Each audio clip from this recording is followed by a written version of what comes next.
Mas essa notícia também é de doer o cóccix. Você já teve dor no cóccix, Geisiane? Não. Sabe o que é o cóccix? O último ossinho. Da coluna. Não é? O cóccix é o curanchim. É a sambiquira do ser humano. É a sambiquira do ser humano. É a sambiquira do ser humano. Essa notícia é a sambiquira do ser humano. Porque, segundo o portal Metrópolis, o governo Lula vai enviar para Londres, na Inglaterra, o delegado Rodrigo Moraes Fernandes. Delegado que foi responsável por investigar a facada de Jair Bolsonaro na campanha de 2018. Atual diretor de inteligência da Polícia Federal, ele vai ser agregado na corporação, lá na Embaixada do Brasil, no Reino Unido. A nomeação foi formalizada hoje pela manhã. Sobre o caso da facada, o delegado concluiu que Adélio Bispo agiu sozinho e que não houve um mandante contra a vida de Bolsonaro. Após concluir as investigações, Rodrigo Fernandes ganhou uma promoção do governo. Isso vem a calhar para com a notícia.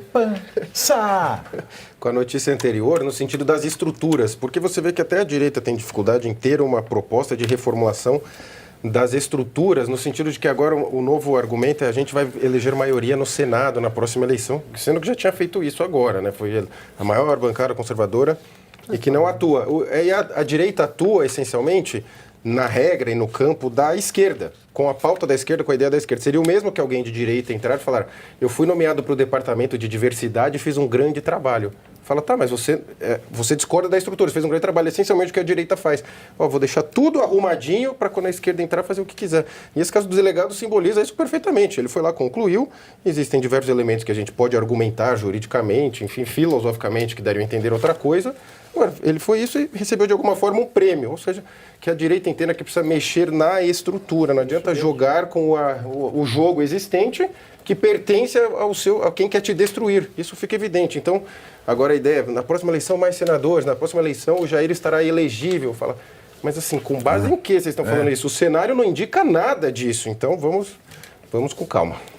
Chega de tentar dissimular o que não dá mais para ocultar. Eu tinha 25 anos quando eu vi essa Constituição ser publicada e eu apanhei. Por que eu me orgulho? Porque eu fui ofendido desde os colegas de sala de aula até os professores. Eu dizia, essa Constituição é um lixo. Ela produziu o pior dos sistemas políticos possíveis e imagináveis. Isso é uma bizarrice. Você dizia, Raimundo Faoro dizia e Roberto Campos, Bob Fields, o avô, dizia. Isso é um lixo. E o professor Manuel Gonçalves Ferreira Filho também dizia. E eu fui ofendido por colegas de sala de aula, por professores, por diretores e por toda aquela curriola lá, da direita e da esquerda, dizendo, não, veja bem isso aqui. A Constituição Cidadã. Constituição Cidadã. É um lixo essa Constituição. Tem uns que falam que ela é melhor que a americana, né? Tem absurdo que falar isso. Melhor pra quem? Essa que é melhor pra quem? Exatamente. Pra quê? Vai ser melhor pra quem sempre. Entendeu? As leis do Reich eram melhores pra Hitler. Então, é melhor pra nazista. Então, eu não estou dizendo que a Constituição seja nazista. Eu estou dizendo que a nossa Constituição é inútil. Inútil não. Ela é inútil para um sistema jurídico, para que nós tenhamos um Estado de Direito. O Roberto Campos, Bob Fields, o avô, ele dizia o seguinte: é uma caixa de sonhos. O legislador constituinte se assemelha aos músicos do Titanic. Enquanto o barco afunda, eles estão preocupados em arranjar a partitura. Era isso que o Roberto Campos falava. Mas é isso mesmo. Mas se você olhar, e veja, a questão toda é o sistema que foi produzido.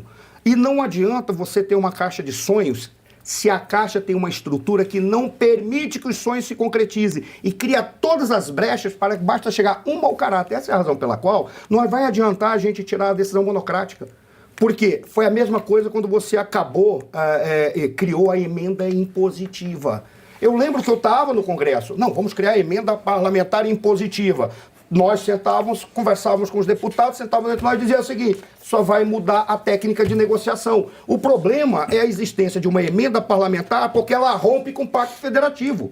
É botar todo o dinheiro para o governo central e o governo central tem que negociar com os representantes dos estados um pedaço que ele pode negociar. Porque o resto é tudo obrigatório. A gente dizia, como é que acaba com essa palhaçada? Volta a ter o Pacto Federativo. Você passa a dar maior pedaço do bolo para os estados e para os municípios. E deixa para o governo federal algumas atribuições. Defesa, política exterior e moeda. Como isso é muito bonito, mas como é que você consegue fazer isso se tornar realidade? Uma nova Constituição e o esclarecimento por parte dos deputados, dos senadores que tenham vergonha na cara e queiram realmente produzir um país. Bom, mas se a gente fizer uma Constituição, uma nova Constituinte agora, vão ter 150 deputados de direita e o resto todo centrão. Tem que dar rebote, E Daniel. Tem que dar, igual computador velho. Quando funciona. o que é dar você faz? Você dá rebote. O que é fazer Para isso? tudo! Para! João Kleber, para! Não vai fazer mais PEC, não vai fazer mais lei. Vamos limpar as PEC dos últimos 20 anos. Mas Vamos voltar à configuração de fábrica de 88. Vamos voltar à configuração de fábrica. Agora, como fazer isso, não sei também. Não, e também com Já corrigindo o problema, desculpa, já corrigindo o problema.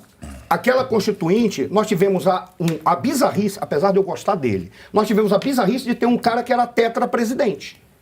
Era presidente do partido, foi presidente da Câmara, foi presidente da Constituinte e foi presidente da República na viagem, que foi o Ulisses Guimarães. Ora, como é que você tem uma Constituinte e você funde a Constituinte com o Congresso? A Constituinte tem que ser exclusivamente Constituinte, afastada do Congresso. E os constituintes, eles têm que ter um pacto ou têm que ter a obrigação de não participar, terem um ostracismo de pelo menos 8 anos. Que é para eles não fazerem a Constituinte pensando já na sua eleição. Copiar também a Constituição Isso aí acabou. Copia a Constituição da Itália, Se a gente copia a for fazer Constituição uma de nova, Portugal. capaz de sair pior, né? Então, Copia, faz uma xerox. pessoa no chat falou isso aqui. Ele falou, O que a pessoa falou? um negócio, o nome dele é Marcos. Ele falou um negócio interessante, ó. Não tem material humano para a nova Constituição. E o pior é que ele tem bastante razão. Tem. Esse é um Vídeo dos Chile. problemas. Eu acho Esse que é um tem. dos Não, problemas. material Posso humano colocar tem. um dado interessante? Bom, vocês Se você confiam tem nessas dado, por pessoas favor. que estão lá? Tem Eu não um dado confio. muito interessante que Muito. foi publicado em Dado muito 2021, interessante. o índice da qualidade das elites dos países, que mostra o quanto a elite de um país contribui para o desenvolvimento dela, o quanto ele extrai, né, do país e não gera valor. E o Brasil, foram 33 países, o Brasil fica em 27º. E isso que você falou agora, que o Marcelo, né? Marcos falou, A nossa elite faz é muito parasitária. sentido. É. Porque não tem no Brasil talvez 10 mil pessoas que tenham as seguintes condições juntas numa pessoa só, né? Então, que entendam, tenham uma boa formação, educação formal, que entendam de economia no nível razoável, que entendam de política no nível razoável. Não tem. Nesses 3 critérios, não tem 10 mil pessoas nesse país que entendam a dinâmica da política, como que ela funciona na realidade, como a economia funciona de verdade e que tem uma educação mais ampla, de cultura, enfim, de E várias agora outras com o áreas. Enem, Não tem. o jeito que o INEP está montando o Enem, nem vai educação Nem vai ter. formal, não vai acabar de O Enem vez. A Mas gente é um magistratura país também. acéfalo. Nós somos 212 milhões de pessoas e não tem 10 mil que tenham essas 3 características. Eu acredito- Não tem como um país assim dar certo. Eu acredito contigo que não tenha 10 mil, mas eu acho que nós podemos ter 5 mil. E nós precisamos apenas de 200. E aí o problema Mas todo... essas 200 não ganham fundo partidário, nem fundo eleitoral, nem- nem por isso. podem concorrer E o problema à está eleição. passo Por atrás. isso- Essas 200 não estão afim de entrar na política. Não, tem até Mas sabe gente o que detalhe? tá. Mas tem pouquíssimas pessoas que estão afim. Você Mas quer ver? tem. Nós temos 5 pessoas. Não estou dizendo que eu quero fazer política. Eu já fui convidado para me candidatar, nunca me candidatei. Você tem que se candidatar, é isso? Não, já fui, mas nunca. Porque a minha preocupação é outra. Vem com Mas a gente. se chegasse Presidente alguém. já tá aqui. Vem se so- chegasse vem sofrer alguém- com a gente. Não, mas se chegar, eu já sofro, porque eu não tenho, eu gostaria de sofrer recebendo o salário que os deputados recebem. Eu gostaria. Mas eu sofro sem receber aquele salário. Mas não é o teu caso. Estou falando de você. Eu tenho um destaque à parte, tá? Mas veja, o problema todo é. Eu participaria, por exemplo, se chegasse e falasse, Suano, vai entrar para participar de uma constituinte, você vai ser um deputado constituinte, e você renuncia a fazer qualquer cargo político. Eu participo. Eu iria para uma constituinte. Sabe por qual razão? Porque o que precisa é exatamente, nós precisamos de 100, 200, precisa mais do que 100. 100 pessoas que reúnam essas qualidades que você falou aí, que possam dizer, nós vamos produzir uma Constituição que tenha uma estrutura, uma engenharia institucional que não permita que sempre você fique de acordo com a possibilidade de um indivíduo ser um iluminado. Não há espaço E olha, para iluminados. As regras são claras. E a engenharia institucional vai gerar uma obrigatoriedade de funções para cada um. E eles não podem ultrapassar isso. Ponto final. E restaurar o pacto Olha, federativo. isso é mais Só isso. difícil. Pode não ter 10 mil, pode ter 5 mil.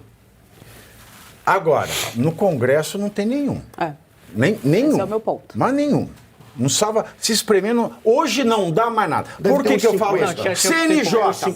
Peraí. CNJ. 150. CNJ. 30. Vamos, peraí, CNJ.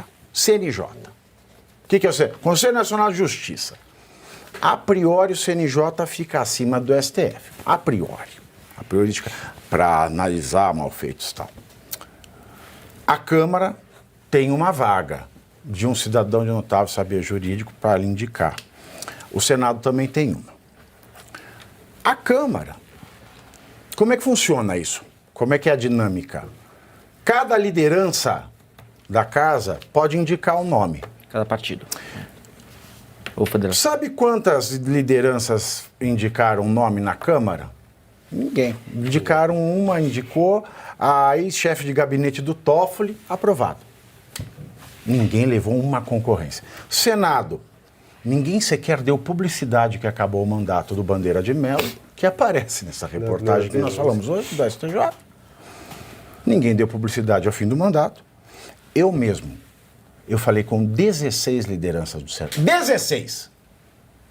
Ninguém quis pôr a mão.